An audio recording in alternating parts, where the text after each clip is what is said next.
राजा जी का हो? कुछ कहले रहनी फोनवा में, याद बानू? अब याद तो ना बा।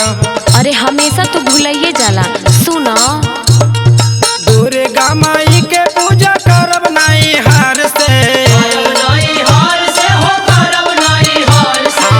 सारा लगैले बानी राजा कई साल से। ले अइहा चुनरिया पिया बारेगढ़ बाजार से, ले अइहा चुनरिया पिया बारेगढ़ बाजार से, ले अइहा चुनरिया पिया बारेगढ़ बाजार से, ले अइहा चुनरिया पिया बारेगढ़ बाजार से।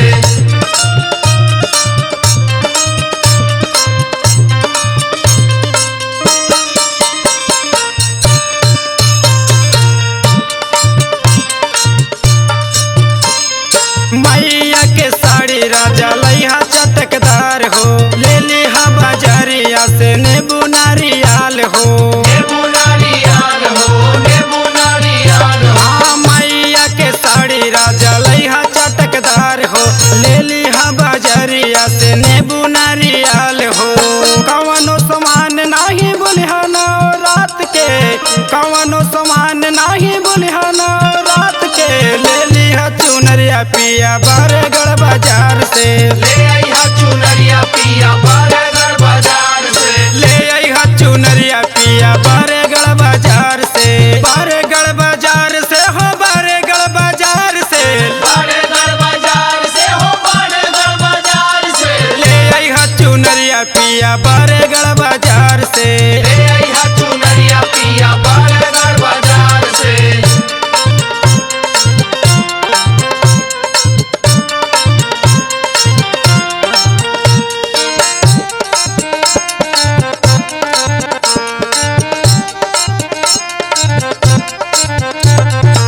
कमर कर धनिया पायल चाही घुंघुरदार हो, गलाबा में माई खातिर चाहिए गोहार हो, चाहिए गोहार हो, चाहिए गोहार हो। कमर कर धनिया पायल चाही घुंघुरदार हो, गलाबा में माई खातिर चाहिए गोहार हो।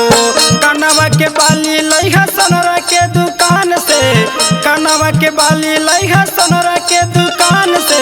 ले अइहा चुनरिया पिया बारेगढ़ बाजार से, ले अइहा चुनरिया पिया बारेगढ़ बाजार से, ले अइहा चुनरिया पिया बारेगढ़ बाजार से, बारेगढ़ बाजार से हो, बारेगढ़ बाजार से, बारेगढ़ बाजार से हो, बारेगढ़ बाजार से। ले अइहा चुनरिया पिया बारेगढ़ बाजार से, ले अइहा चुनरिया पिया बारेगढ़ बाजार से।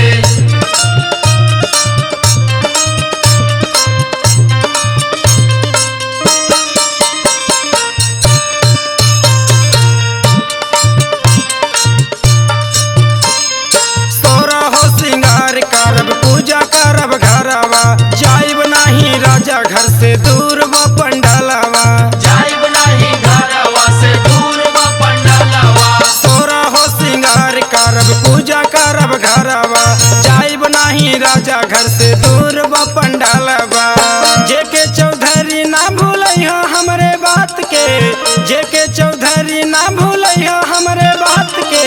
ले अइहा चुनरिया पिया बारेगढ़ बाजार से, ले अइहा चुनरिया पिया बारेगढ़ बाजार से। सारा लगैले बानी राजा कई साल से, ले अइहा चुनरिया पिया बारेगढ़ बाजार से, ले अइहा चुनरिया पिया बारेगढ़ बाजार से, ले अइहा चुनरिया पिया बारेगढ़ बाजार से, बारेगढ़ बाजार से हो, बारेगढ़ बाजार से, बारेगढ़ बाजार से हो, बारेगढ़ बाजार से। ले अइहा चुनरिया पिया बारेगढ़ बाजार से, ले अइहा चुनरिया पिया बारेगढ़ बाजार से, ले अइहा चुनरिया पिया बारेगढ़ बाजार से। तहरा तक कुछ ना याद बा? जितना तू दोस्तन पे ध्यान देवेला, आज हमरा पे देता तो दोबारा फोन ना करे के पड़त नू। ठीक बा, परेशान मत होका, तू अपन तैयारी करा, हम सब लेके आई।